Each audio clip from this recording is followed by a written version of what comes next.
and non-native shrubs also. There's some things that will grow out here that aren't native, like the Afghan pine, or it's also called Elderica. That's a very popular pine tree out here people like using for windbreaks. So then we also do a lot of small and large contract growing at the nursery. Like right now we are working with Caltrans. We are revegetating the 138. And then I'm also working with Fort Irwin at their training facility. All the areas that they did a lot of training, marching, driving their vehicles, we regrew all the native plants in that area and they're putting them back in. So we work with a whole bunch of larger entities that are just trying to revegetate areas. We have a lot of other projects and programs that actually work with the community. One of them is the Windbreak Program. Out in the Antelope Acres area, it's just windy all the time.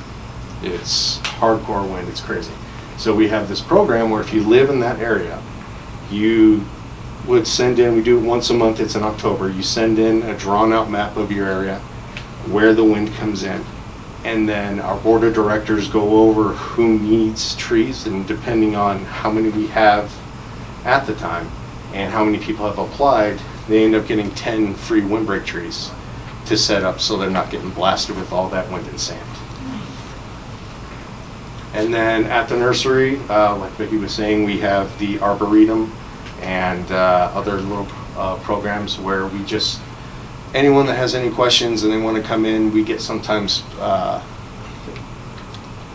field trips for kids. They come in and we'll go do a little planting demonstration. And we generally just like to let them know all about the programs that we do and what they can do to help with the conservation of our resources out here. Who likes prizes? All right. So this next section, I'm going to go over the plants, some of the native plants that are out here. And what I did was some of the slides, I left the name out of what the plant or tree is. So if you recognize it, raise your hand. If you answer correctly, I have this nifty little Walmart bag here of different mixes of wildflower seed. Okay. So then Vicki will come up to you, and then you guys will be able to snap something in there, and then that'll be yours. But you got to answer correctly. All right, Vanna. All right. Poppy. She raised her hand first. Raise your hand. Go like this. Throw something at me, I don't know, grab my attention. Yeah, so California poppy, it's an annual herb. I've actually seen them reach bigger than 2 feet tall. It's rare, but I've seen them go up to almost 3 feet. It's flowers from February to September, supposedly. It usually march up until mid-July, I would say. Self-seeding, full sun, and it's also our state flower. Have you seen white ones? I have not. I've always wanted to. I planted some at We've my actually mom's seen house, a few. the seeds, and some of them were white. Really? You could In have the- them around. The California poppy fields, when we went up a couple of years, almost like 2 or 3 years in a row, you'd be driving through and all of a sudden you see this bright white one show up out of the big orange. That's interesting. I have to Unless go it's see a if I can different find flower. it. Yeah, I've seen the red one. Those, I really like those. Oh, I'm gonna have to go check that out.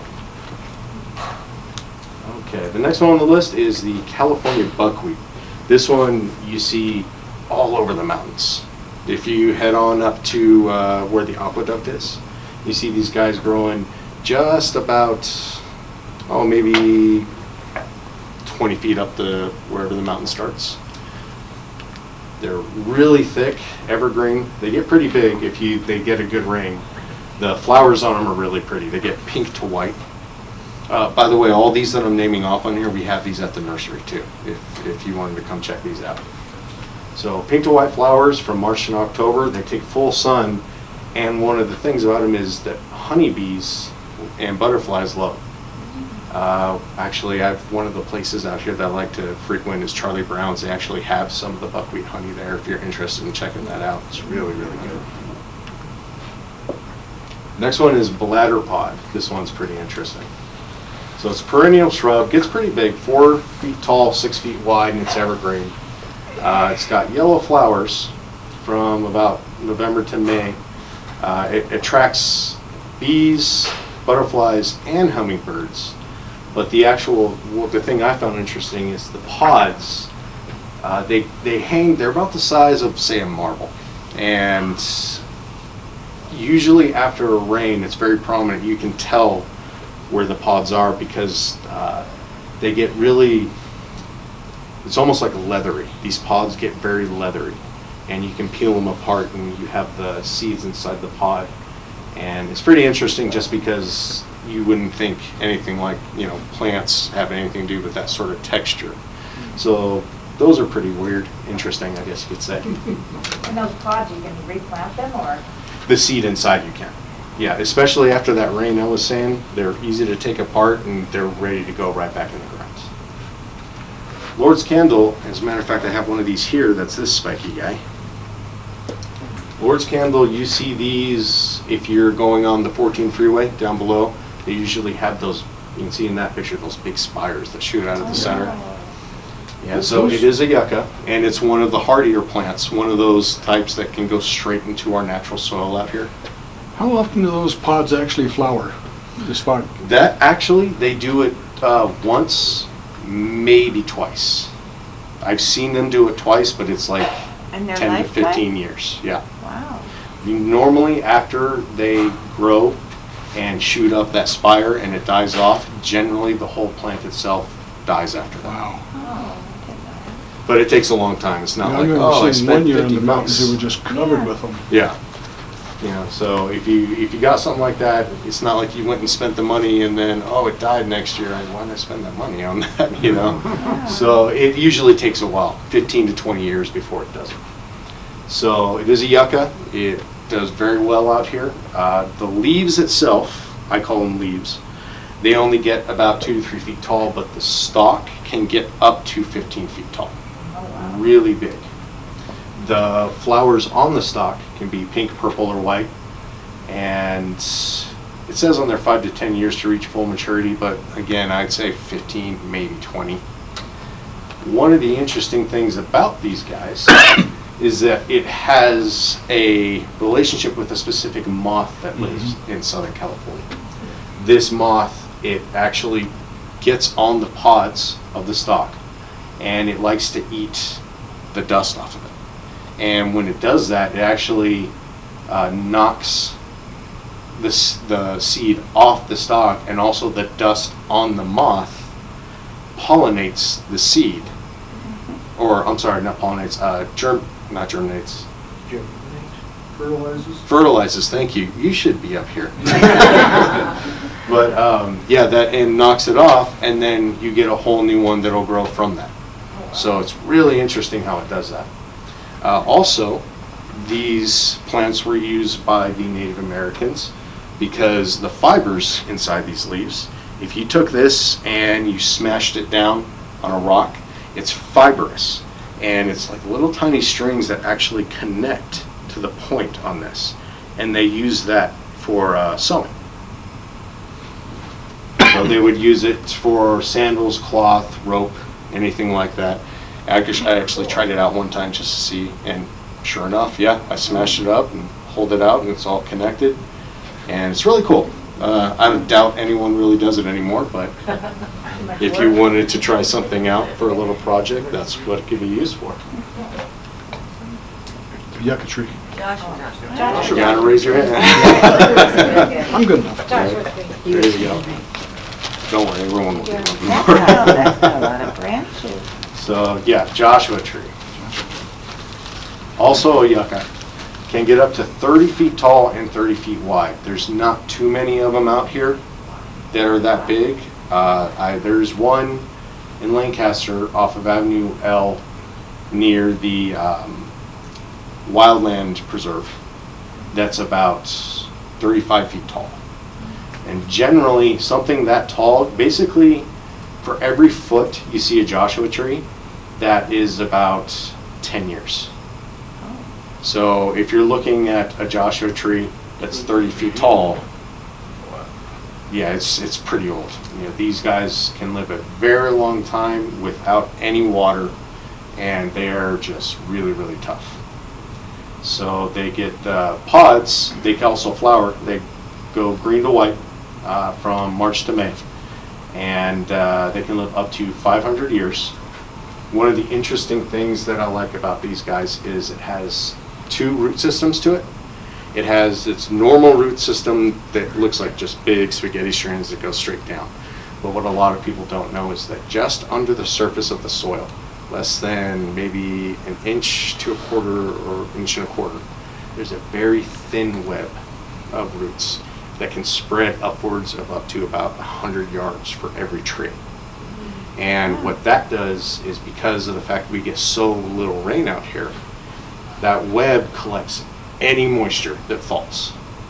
And that's generally how it stays alive for most of its life, because it just reaches out for anything that hits the ground. So the lightest rain we get is watering all these, and it's soaking it all up in this huge web. Does that web get damaged easily? Very. Okay. Yeah. Did you ever hear the myth about if you remove a Joshua tree, you need to make sure it turns the same way? Yeah. Yeah, Those Then planters it come was- and dig them out, put them in? Yeah. that's a myth. Yeah, it's a myth, because it's actually, when you take it out of the ground, you're disconnecting it from that entire web of roots. And when they bulldoze like, I don't know, maybe a foot or 2 around the entire plant. Yeah. Like they don't, like when they do the big homes and the Mhm. excavations, they don't leave a lot of room. No. So then that one is completely destroyed. It may still survive. Very small chance. Yeah. Generally, when you move a Joshua tree, 9 times out of 10, it's gonna. Yeah. Also heard on those things that they'll die and you won't know it for several years. They're They dead. stay green for up to a year and a half. Yeah. So then, when it dies, they can blame it on the soil, right? Yeah. Exactly. The horrible soil out there. So yeah, that's how it likes to It's supposed to. survive out here, and also, yes. I had a question about Sure. that.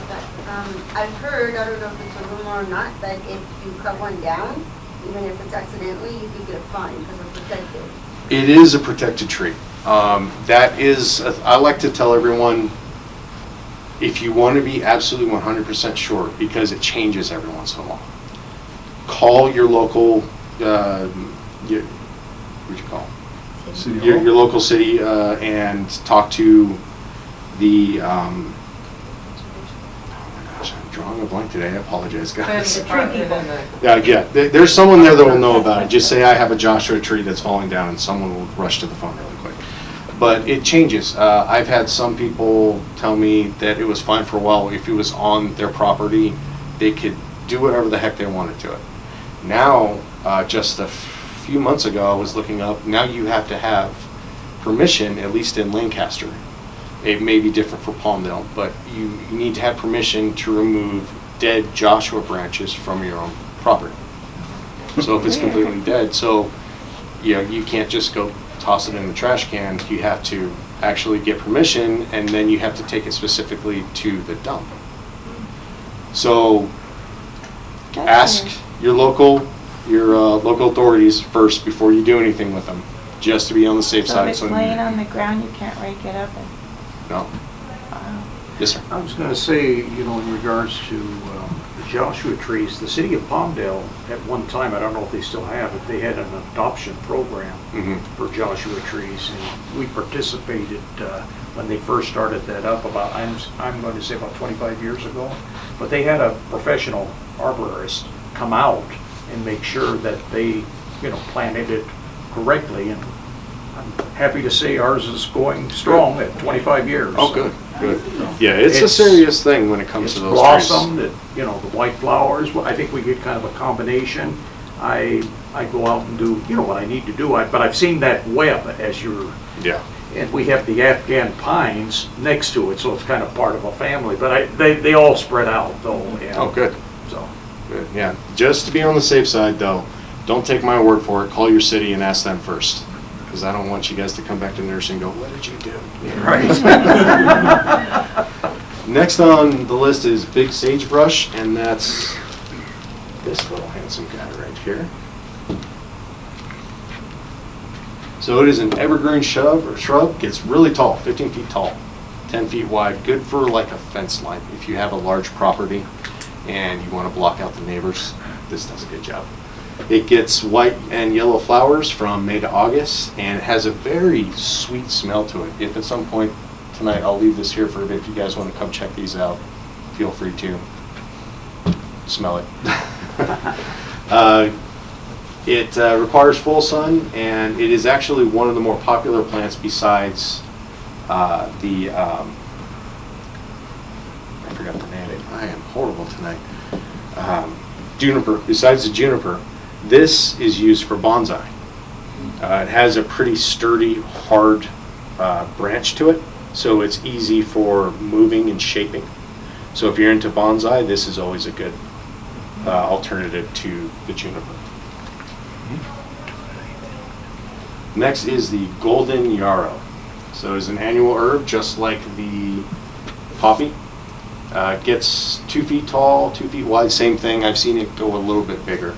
You can actually see quite a bit of this right now if you head on out to go see the poppies. The yellow that you see out there is what these guys are. So they flower from February to August, semi-deciduous, so once they die off, you can go out there and you can hit it with a weed whacker, but the roots are still good. So you don't have to worry about, oh, did I kill her or not? It'll be fine. And then it'll come back. Yes, it will come back. It's an annual. Kind of a bad picture, but Juniper? there you go. So that is another native out here, California juniper. Evergreen shrub, gets pretty big, 13 feet tall, 20 feet wide. Gets those berry-like cones on there, and that's where all the seeds are buried in. Full sun, and can take partial shade. There we go. And again, suitable for bonsai. These guys are pretty interesting in the fact that it is the hardest plant I've ever grown in my life. Just to get that seed germinated and going, it takes, you need to harvest the seed from the berries. There's usually about 4 to 5 seed per berry. Then you need to either take a piece of sandpaper and lightly sand each seed, or put it in water, in a pot of water that is specifically at 180 degrees, no less, no more, and let it sit in there for an hour. After that, I take it out and I take some wet paper towels. I put the seed in between those, put it in a Ziploc bag, and I throw it in the refrigerator for 3 months. Wow. Then, after that 3 months, I take it out and I let it sit in a dark room temperature, usually in the cupboard, for 2 months. Then I throw it back in the refrigerator for another 3 months. Then I put the seed inside the cells. How'd you figure all that out? Just experimentation. Even then, even